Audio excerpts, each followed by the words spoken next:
Well, I'm leaving on a jet plane. You ever notice in that classic John Denver song that he's probably lying to her? I'm going to put the lyrics below. You tell me what you think, whether or not the guy singing the song, leaving on a jet plane, is really true to the woman he's leaving. I say no. I call him a liar. But that's not what this video is about. This video is about me announcing Twexit. That's right. I'm leaving Twitter. Sayonara, Twitter. A little overdue. But yes, September 8th is my Twexit date. I encourage all people of rational cast of mind to join me in Twexit. I chose September 8th because it's Our Lady's birthday, and it's got to be someday. So I'm doing a countdown. I will be growing my presence on YouTube and on Facebook. I have a private and a public page on Facebook. Also going to be building up the Instagram to reach the Utes. So why am I leaving Twitter? I've talked about the merits and demerits of Twitter before. So here's one last kick at the can as to why I am exiting Twitter. First of all, Twitter removes the intellect from conversations and discourse. There's no middle on Twitter. Twitter is now reduced to, because of the word limit, you can only get so many words out with that kind of character limit. Twitter is reduced now to love you or there's no way to lay out a premise for an argument. You can't have a real back and forth that involves ideas, concepts. Certainly, Twitter is absolutely incompatible with preaching the gospel of Jesus Christ and being a witness because people are moved by witnesses. You can see this in the 1975 Apostolic Exhortation by St. Paul VI, Evangelii Nunciandi. I think it's number 22. I'll put that in the link below as well. Men are moved by teachers only if they're witnesses. So, to invoke Marshall McLuhan's "the medium is the message" maxim, it has two meanings here. On the one hand, the witness of the Christian is more important than the words of the Christian. So you yourself, the way you are with your family, the way you are with your friends, the way you are online, especially if you use your own name. Now, another reason to leave Twitter is because it's filled with FNCs. I have blocked fake name cowards because I don't think anonymous posting, as far as debate and discussion, I don't think it's good for your soul to hide behind a fake name. But so there's that element that you, the Christian, are the message, independent of the arguments that you present and independent of the things that you say. It's your actions, it's your character, it's your virtue, it's your kindness, it's your patience. Almost impossible to pull off in Twitter. First of all, because it's social media by definition is discarnate. There is no interpersonal connection. There's only the black pixelated images on a white background called a tweet.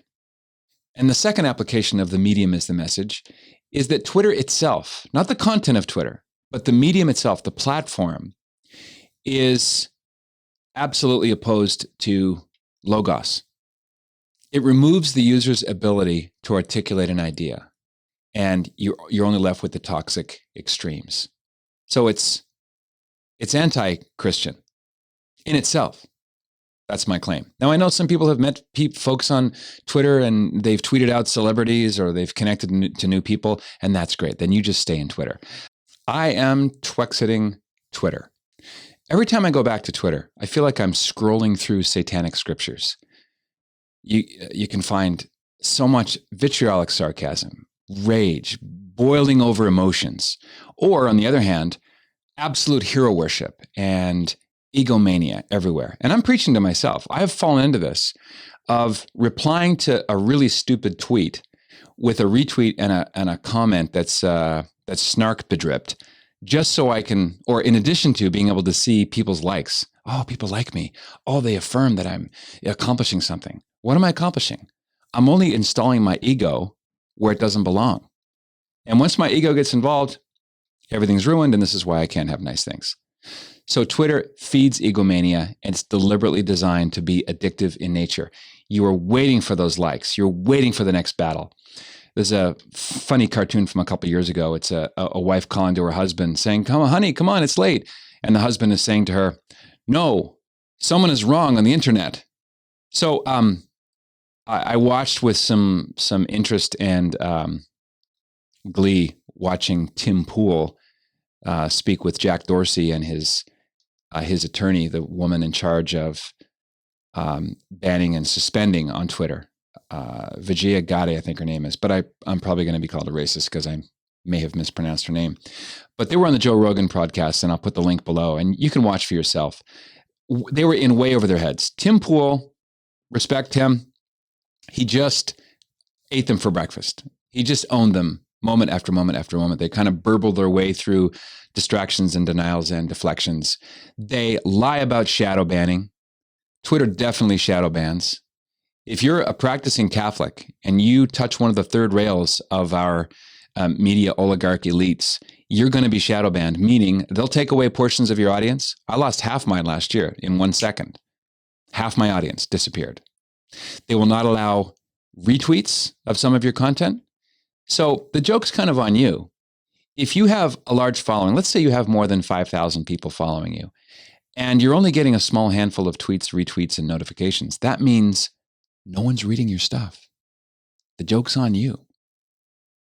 So check out that link. I'll put the whole Joe Rogan podcast. You can see for yourself how many truth bombs Tim Pool dropped on them. And it was a beautiful, beautiful moment, I must say. So Twexit is happening over at Parler. You can check me out there. Parler's a little bit buggy so far. I think they're working those things out. I'll also put the link to my Facebook pages and Instagram, and subscribe here on YouTube. I do regular commentary on faith and culture, and man, no one's going to take back the culture unless you and I do. So we have to stop looking over our shoulders. Who's following us? Just do the right thing. As Frank Capra said, start trends, don't follow trends. And check out coffeennation.com. We talk about faith, culture, cinema, politics. We have live webinars. We have a deep dive called Transform You, where you learn how to get where you need to go in the area of personal transformation, personal development, and growth in virtue. We have more fun than canon law permits, and we'd love to have you join us. Check out coffeennation.com. Hit that notification bell. Be a saint. What else is there?